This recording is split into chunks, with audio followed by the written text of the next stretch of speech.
പ്രാർത്ഥിച്ചവൻ പരാജിതനായി. ഒരു എളിയ കർത്തൃദാസൻ എന്ന നിലയിൽ ഞാൻ ഈ ദേശത്തോട് വിളിച്ചു പറയുകയാണ്, പ്രാർത്ഥിക്കുന്നവനെ തോൽപ്പിക്കാൻ ഒരു പഞ്ചായത്തല്ല ഇറങ്ങിയത്, ഒരു രാജ്യം മുഴുവനാണ്.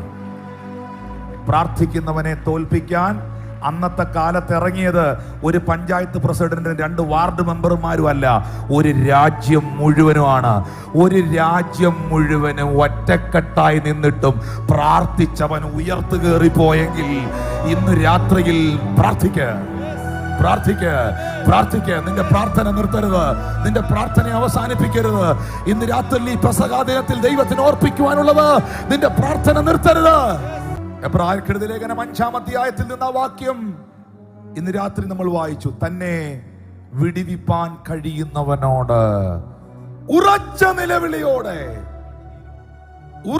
നിലവിളിയോടെ കണ്ണീരോടെ അപേക്ഷിച്ചു, അഭയാചന കഴിച്ചു.